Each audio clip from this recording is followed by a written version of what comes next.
Blog Talk Radio. This is the girl George and the Dragons Radio Show. We're going to take you in my little time machine back to the 1970s. Back in San Francisco, Chris Gantry was opening for my old friend Christopherson, and I met him there in San Francisco. And then me and the Arizona Star went to Nashville in 1971. And when we got there, we found out that Chris Gantry's kind of like the king of the underground. He was everywhere. Everybody knew Chris Gantry. Chris was great. And also on the show, we have my old producer. He used to produce Dr. Hook's Medicine Show, and he put us on the road with Dr. Hook's Medicine Show in 1973, and he produced Shel Silverstein. Whoa, our old friend Shel. So here we go. We got to talk to Chris Gantry. Hi, Chris. How are you? How you doing, George? It's been a long time, man, hasn't it? Yeah, long time. Well, I see pictures of you online, and you still look like a girl. So you haven't changed much. You look very like a teenager. You're pretty good for 70, huh? 74. Okay, we also got Ron Haffkine there. Hi, Ron. How are you doing? Hey, guys. How you doing? It's good to hear your voices. Chris, you and I got together not too long ago. Had lunch a couple of times, and George I've been in contact with over the years. You talk about going back to the 70s. We all had a whole lot of fun since then. Right up to So you guys are both in Nashville, right? You guys are both in Nashville? We're both in Nashville. I think Ron's still here. I'm not sure. Are you still here, Ron? Yes, sir. Yep. We're still in Nashville. Been here, almost 40 years, I guess. Yeah. And I'm in Berkeley, California, back home again. Home again. I hear old elephants go home when they're old. Came back here. So you got a book. You wrote a book about Nashville and the day. Well, it's called Gypsy Dreamers in the Alley. I wrote the book as a series of posts on Facebook, probably the only book that's ever been written on Facebook. And oddly enough, the Country Music Hall of Fame just ordered about 20 copies the other day to sell in the bookstore. So I'm excited about that. I might never get into the Hall of Fame, but at least my book is in there, so it's a good thing. Well, it's a terrific book, and Chris, as you pointed out, hey George, Chris is a magnificent writer, and it's not just his songwriting. It's how he puts his phrasings and words together. And Shel told me about Chris. Good God! I mean, when I first got to Nashville in '74, I think it was, Chris had already been here for a while. But Shel had told me about Chris, and it was exciting to meet him. And he's a very, very talented guy. So excited about his books. Yeah, well, it's. I appreciate it. I read all those things on Facebook as you were writing them. That was really cool. I read it every day. So I already read your book. Yeah, well, that's it. That's probably why nobody bought it on Facebook. They all read it online. It's for free, basically. But I love the book, and I've got a new one out, a book of poetry called Gypsy Dreams, and it's the poet side, and I'm excited about it. It just came out on Taylor and Seal Books out of Florida, and it's a new phase, so I'm excited about it, Georgie. So when did you first come to Nashville, Chris? I first came to Nashville in 1963, right at the end of '62 into '63, and the city was basically deserted. It was like they had evacuated because country music was in a funny state. It didn't know where to go with itself, and the revolution was just starting on the coast. So that was before Chris Dawson got there, right? It was before Chris got here, and the only other person I met Was here... Shel Silverstein there yet? No, he hadn't come here yet. He was still rambling around the globe and up in Chicago. Well, I'm sure Billy Swan was there. Was Billy Swan there? Billy Swan was here. He was the first young person that I met, and he was a godsend because he was my age and we could talk. You know what I mean? And Bucky Wilkins was raised there. He must have been there. Bucky Wilkins was a little younger than the rest of us, and he was slower to get to know. He was a harder guy to get to know, man. They did, hey George, they did a nice thing on Chris. I don't know if you may have read it. You know, there's a local newspaper called the Nashville Scene, which is a lot of towns have a local paper, and they did a cover story on Chris, and it was a great story about his history in Nashville. Hey, Chris, it also was a great picture on the cover. To tell you the truth. Well, I'm glad they didn't Photoshop it. That's the way I look. I got an old face. So you would tell me that you think you look like a catcher's mitt. I think you look great. I think you look great. I mean, you're in great shape still. I mean, you're one of the few of us that really stayed in great shape. You got a little gray hair, but so what? It's all good. I feel good. I'm working hard, Ron. I've got a new record out called Gantry Rides Again. Just came out on Le Mans Records, and I did it like a spaghetti western, Clint Eastwood style with Dwayne Eddy guitars, and it's kind of a. I think you would like it. I got to give you a copy when I see you. Okay? I'd love to get it. I read somewhere about it, but I haven't heard it. I'd love to get a copy and listen to it. I'm sure it's great, man. Well, we need How to start did you having go about writing that song, Dreams of an Everyday Housewife, Chris? What a great song that was. A good guy. I was married at the time. I had a son and a baby son who I just took to the airport today. He lives in Vancouver. And I was around, domesticity. I had a wife downstairs who was cooking and had her own dreams and changing diapers, and I was up in the attic writing songs. So that song came out with a bunch of other songs that I was about to record for Monument Records with Fred Foster. And it was one of about 20 songs that I'd written, and I was going to choose the ones to write. So that just fell out right kind of at the end of the writing session of all those tunes. Huh. What year did you write it? What year did you write that song? Wrote it in 1967. 67? That was a long time ago. What a Jerry great The Summer of Love. That record will hold up today as well. Isn't that interesting how a great song just, holds up, and it holds up today, It's interesting. That was the beauty How did of those Glenn days. Campbell get a hold of it? Glenn Campbell had a big hit with it. Yeah, well, he got a hold of it through Jerry Fuller, who was his producer. Well, no, he wasn't his producer, but he was in town looking for songs for Gary Puckett and the Union Gap. So he took that back to California.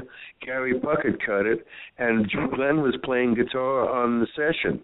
And he heard it and took it and recorded it 2 days later with his own bunch of people. So that's how that fell out. So they both had it out at the same time. Glenn stole it from Gary Puckett. Yeah. Then Wayne Newton didn't he recorded it at the same time too. So who? It was Wayne Newton. Wayne Newton. Oh, really? Yeah. So it was a good time, man. It was a good time.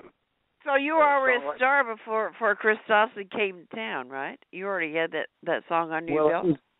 I was getting songs recorded then, and when Chris came, I was signed to Mary John Wilkin at Buckhorn Music, and she had already signed him before he got out of the Army. So he came right to work, and we were there in the office together every day for about 4 years. And then we both went to Combine Music together. So we have a history, Chris and I tell you. That's Bucky's mother, right?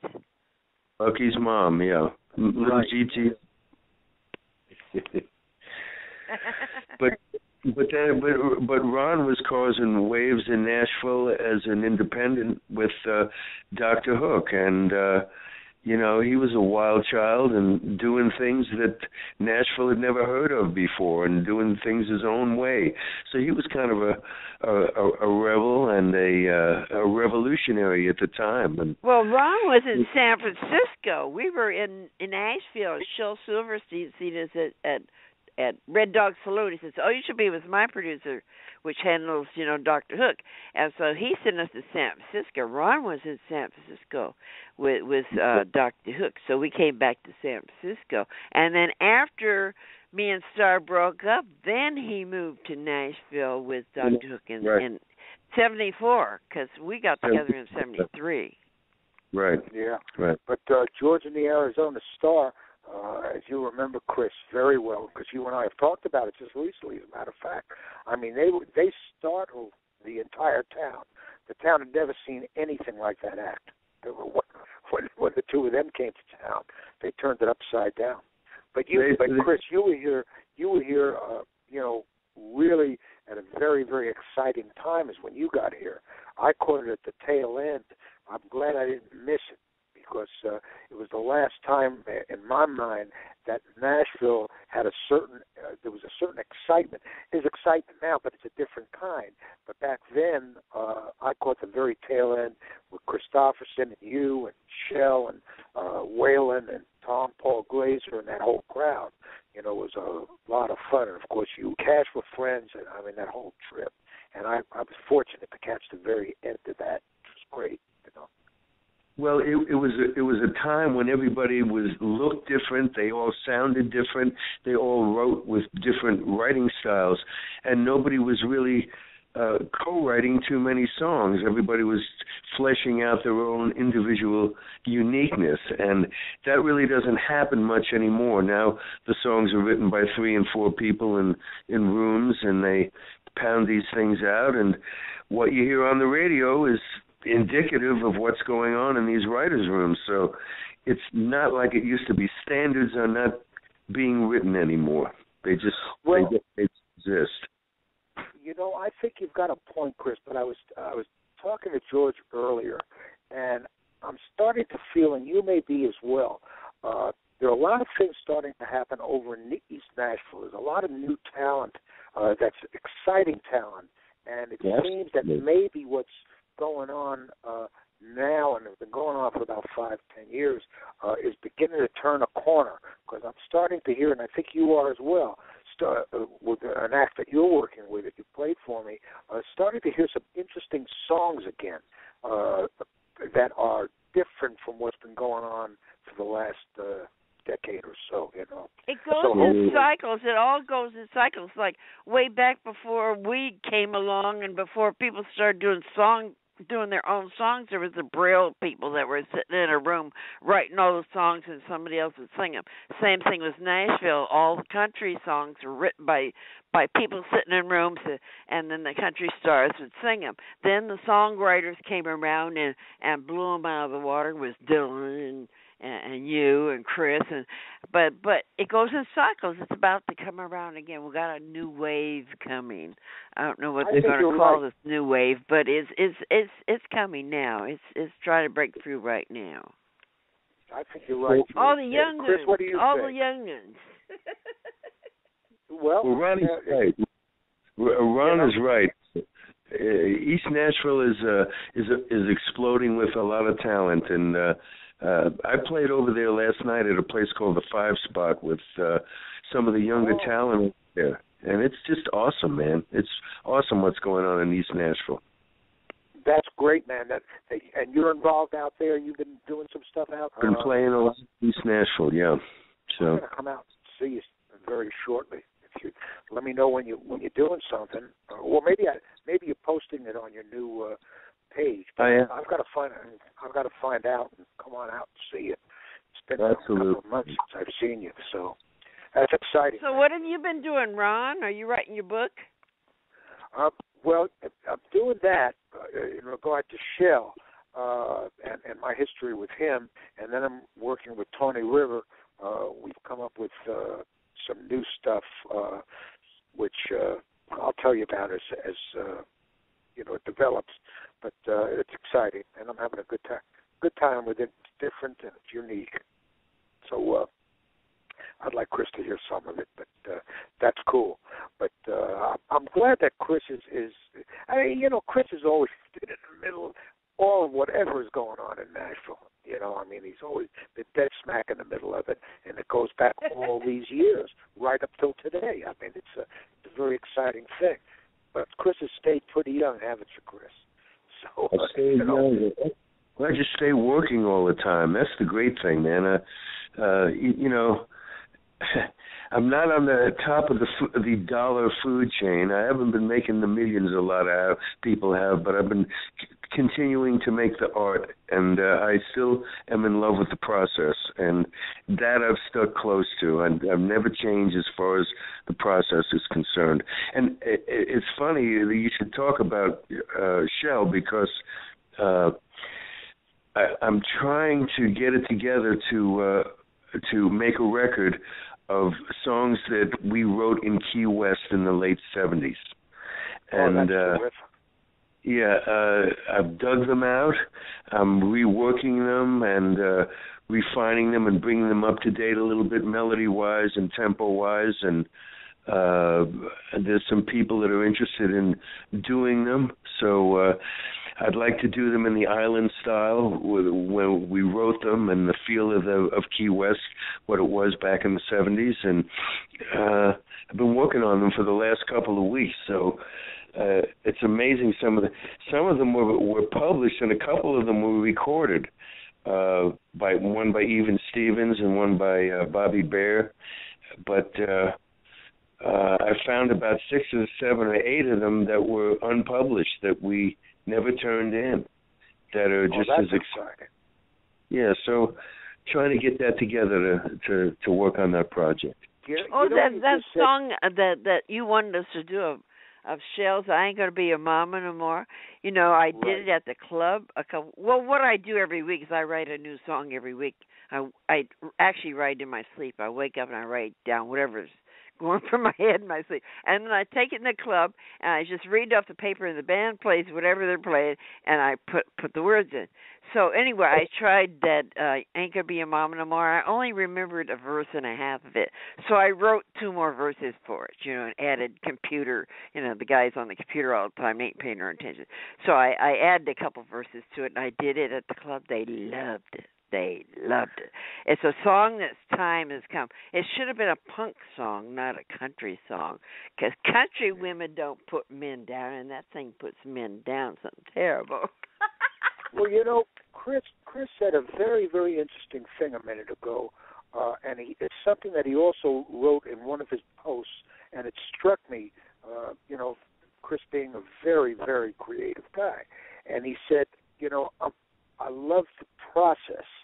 And, he said, I may not be making the millions that some of these people are making, but I love and enjoy the process. And Shell, you guys will find this interesting. Chris may already know this, and I'll try to tell it quickly.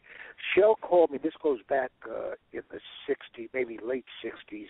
I'm trying to remember when, but he called me one night. We were both in New York, and he called me at 3 or 4 in the morning, and he said, I just wrote a song, and you got to come over and hear it. And he said it in that rough voice that he has. I said, Shell, what are you, crazy? It's 3 o'clock in the morning. I said, I'll hear it tomorrow. He said, no, man. He said, you've got to come over now. Well, I finally did, and he played me Boy Named Sue.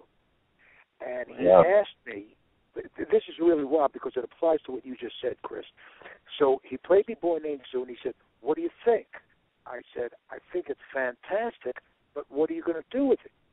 And he looked at me and he said, I don't know, what's the difference? And I realized right then that the process and the beauty of you songwriters, when you get your kick, of doing it right, that's where it is, and that's where it was with him, and I have a feeling that's where it is with Chris. These guys, when they create something, whatever it happens to be and wherever it happens to be, when they're getting their kick in that Shell did say to me once, he said, once I give you a song to record with your act, he said, it becomes yours. He said, I've already gotten my kick. He said, I love it if it's a hit because, that's great. He said, but I've already gotten my kick. And I think that's what Chris is talking about when he says he's in love with the process. And it's very impressive. Creative people like Chris and Shell, that's how they think.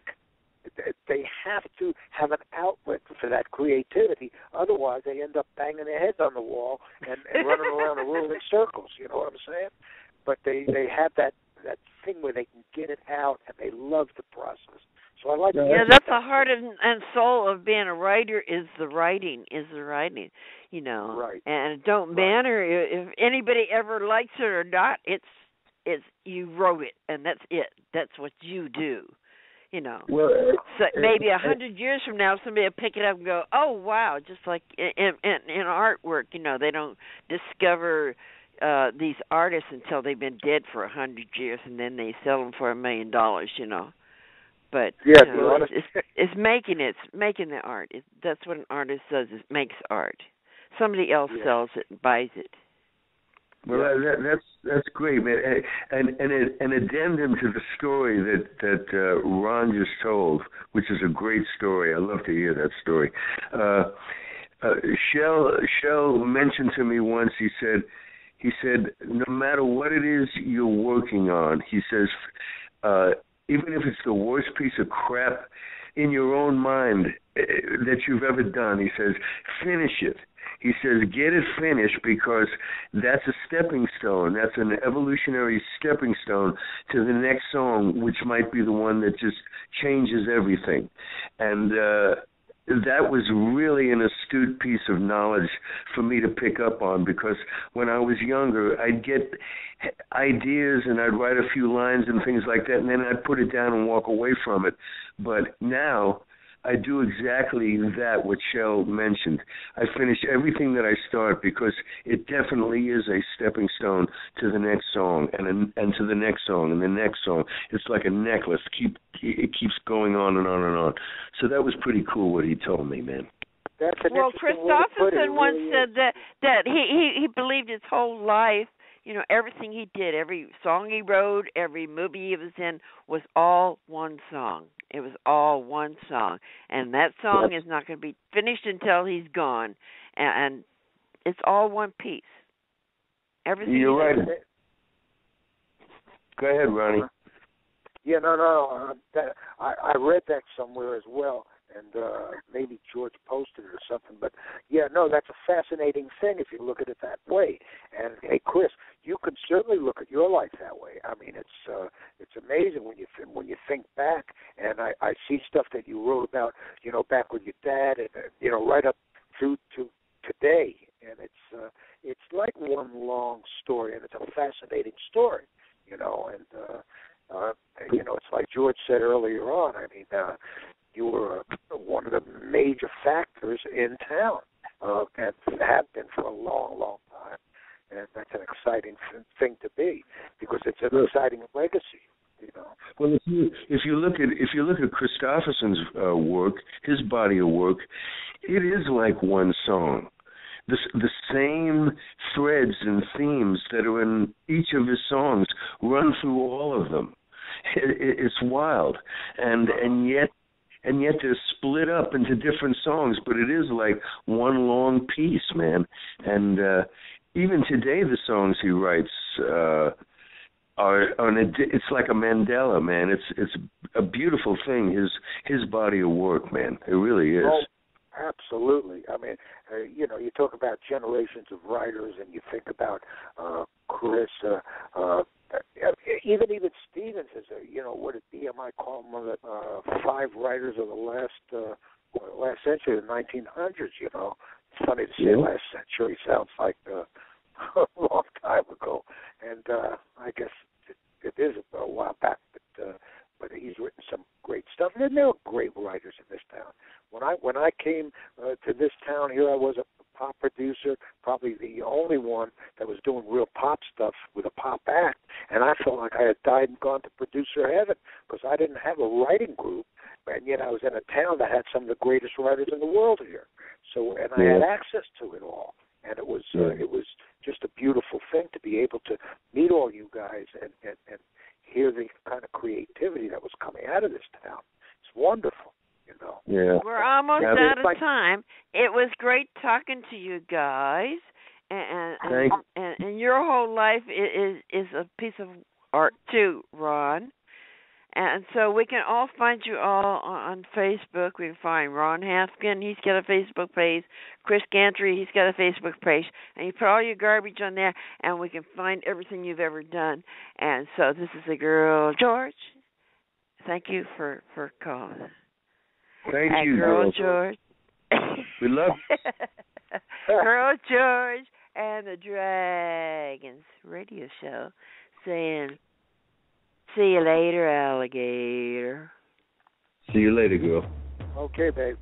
See you, Chris. Everybody's